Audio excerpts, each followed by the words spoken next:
इस टाइम पर पार्लियामेंट पूरी तरीके से हिला हुआ है। पार्लियामेंट के अंदर अलग अलग तरीके की गतिविधियां चल रही हैं। पार्लियामेंट के अंदर अलग अलग तरीके से लोग यहाँ पर बयानबाजी कर रहे हैं, थ्रेटन कर रहे हैं एक दूसरे को। बात इतनी दूर पहुंच गई है कि मैं आपको बता दूं कि हमने अपना जो स्पीकर ऑफ द हाउस है ओम बिरला, उनको भी थोड़े दिन की छुट्टी पे डाला है और उनकी जगह पे दूसरे लोग प्रोसीडिंग्स ले रहे हैं।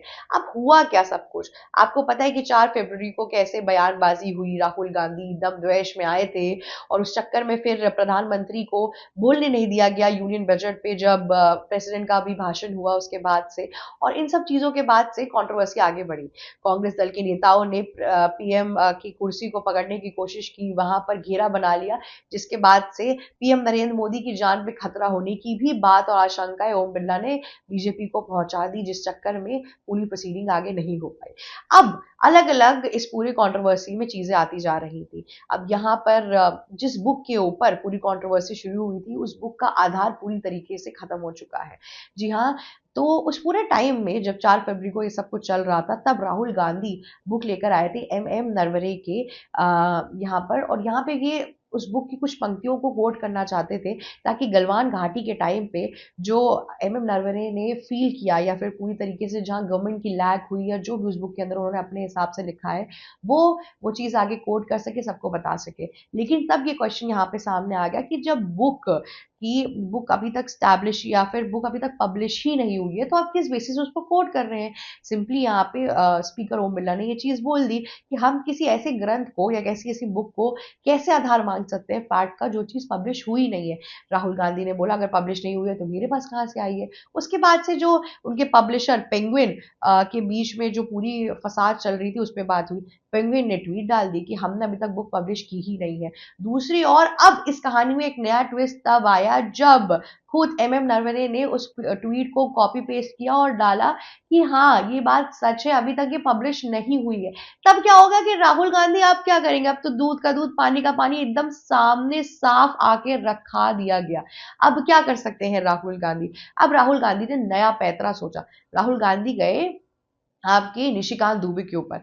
निशिकांत दुबे ने एक अलग बुक लाई जहां पे उन्होंने जो जिस तरीके की ऐश की है नेहरू ने, जवाहरलाल नेहरू ने, उसके बाद से फिर आपकी सोनिया गांधी ने, राजीव गांधी ने, राहुल गांधी ने, प्रियंका गांधी वाड्रा, इन सब के ऊपर एक पूरी जो किताब लिखी गई है उसको कोट करना शुरू कर दिया। अब इसकी बात से कांग्रेस पार्टी के लोग इतना ज्यादा भौंकला गए कि ये पहुंचे ओम बिरला के ऑफिस में। इन्होंने बोला कि मेरी बात सुनिए, आप इनको हटाइए, इनको सस्पेंड करिए पार्लियामेंट से, ये ऐसी घटिया बातें कर रहे हैं जिसका कोई बुनियाद नहीं है।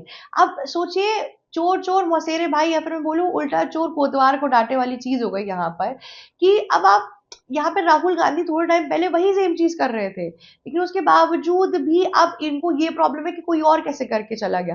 निशिकांत दुबे ने तो जो चीज कोट की वो बकायदा पब्लिश है, लोगों ने पढ़ी है, देखी है, लेकिन जो चीज राहुल गांधी कोट कर रहे थे उसका कोई एविडेंस नहीं है। कितने क्रिटिक्स तो ये भी कहते हैं कि राहुल गांधी जो बुक लेकर आए थे क्या पता वो असली बुक है ही नहीं, उसके ऊपर बस कवर चढ़ाया गया था नरवरे की बुक का। तो इस टाइम पे बहुत क्वेश्चन आ रहे हैं क्योंकि वो जो बोल रहे हैं वो नरवरे और पब्लिशर पेंगुइन से मैच ही नहीं कर रहा है। तो इस टाइम पे बहुत कयास फैल गया है पार्लियामेंट के अंदर, ये सब चीजें आगे गई। अब आगे की कहानी बताती हूँ। तो क्या हुआ, ये लोग जब ओम बिरला के पास पहुंचे तो ओम बिरला ने बोला कि अच्छा हम देखते हैं इस पूरे मैटर पे क्या करना है, ठीक है। उसके बाद से ये पूरा टॉपिक और हद तक चलने लगा। फिर राहुल गांधी ने आगे जाके इप्स्टीन फाइल के ऊपर बोलना शुरू कर दिया। नेक्स्ट पार्लियामेंट्री सेशन के अंदर उन्होंने इप्स्टीन फाइल पे सवाल उठाए। उन्होंने ये भी बोला कि बीजेपी किस तरीके की कार्यकाल इस टाइम पे यहाँ पे बिता रही है।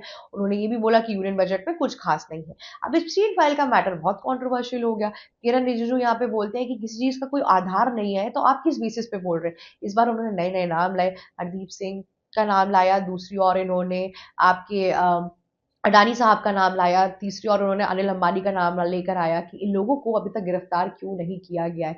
जब इस पे काउंटर अटैक पे अश्विनी वैष्णव गए पब्लिक के सामने बोलने के लिए तो अश्विनी वैष्णव को सीधे उन्होंने बोल दिया कि आइए सर हम दोनों साथ में बात करते हैं। जबकि अश्विनी वैष्णव ने बहुत ही बिना किसी क्योस और बिना किसी कंट्रोवर्सी के उन्होंने बोला कि राहुल गांधी जो भी चीज स्टेट कर रहे हैं वो बेबुनियादी है, इसकी कोई फैक्ट्स और फिगर्स कहीं पर भी मेंशन नहीं है अराउंड द वर्ल्ड, आप देख के बता दीजिए। राहुल गांधी फिर आते हैं मीडिया के सामने। अब यहाँ पे मैं आपको एक चीज बताती हूँ जो आपको समझ में आएगी कि राहुल गांधी किस तरीके से दोगलापंती करते हैं और ये कितना खतरनाक साइकोलॉजिकल गेम खेलते हैं। जब वो पार्लियामेंट के अंदर थे, तब उनको स्पीकर ने बोला कि आप किस बेसिस पे ये बोल सकते हैं, आपके पास कोई आधार नहीं है, ये टॉपिक रेलिवेंट भी नहीं है इस टाइम पर।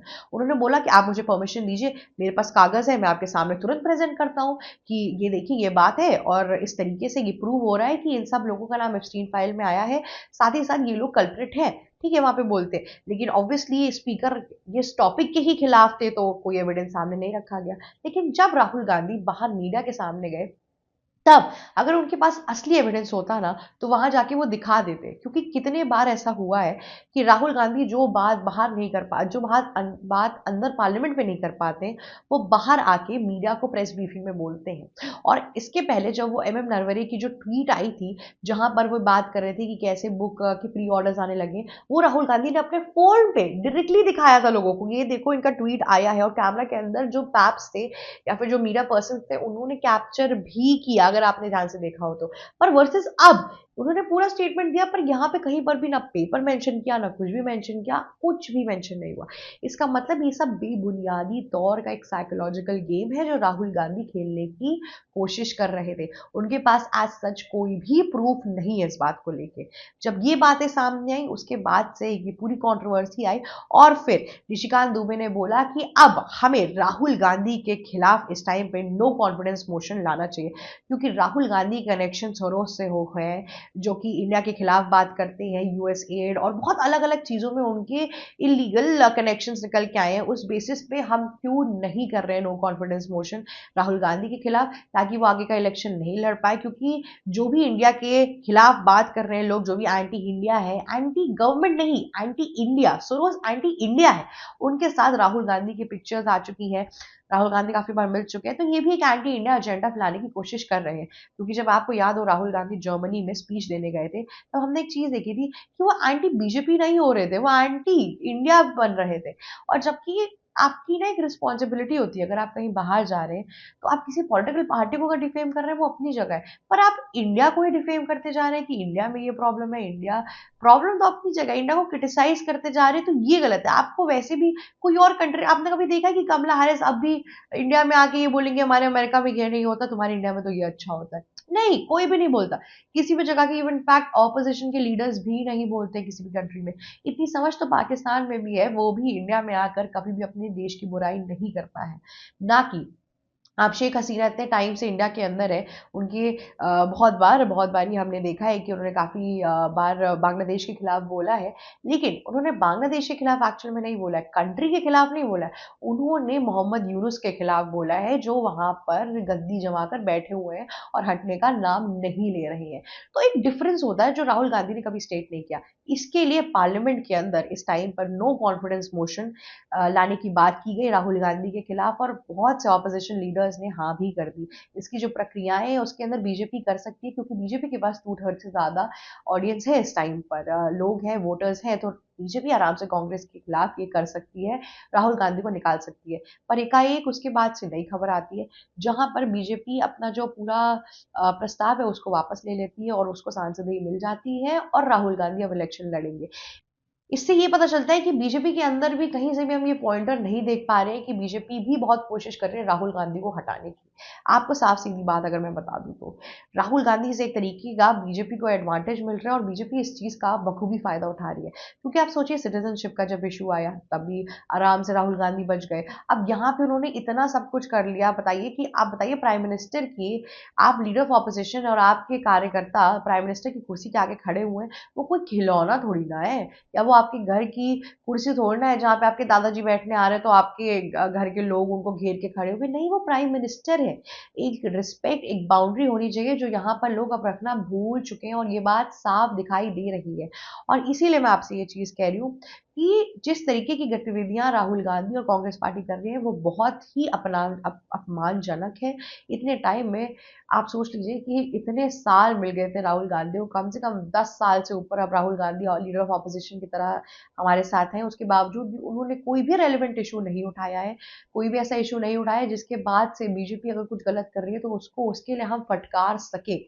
तो ये जो प्रॉब्लम है ना, ये राहुल गांधी को थोड़ा लीडर ऑफ ऑपोजिशन की अब पढ़ाई करनी चाहिए। हालांकि अगर जो इंसान 10 साल में नहीं सीख पाया, वो आगे जाके भी क्या ही सीखेगा। पर इसके आगे देखते हैं कि क्या और कैसे होता है। आज के लिए बस इतना ही। अगर आपको ये वीडियो अच्छी लगी तो हमें प्लीज़ लाइक, शेयर, सब्सक्राइब और कमेंट करना मत भूलिएगा। जाते जाते हमारा बेल आइकन भी हिट कर दीजिएगा। नमस्कार दोस्तों, मेरा नाम शिव चित्रांशी है और आप देख रहे हैं ABC Hindi. ABC Hindi news. आज ही जुड़िए हर खबर के साथ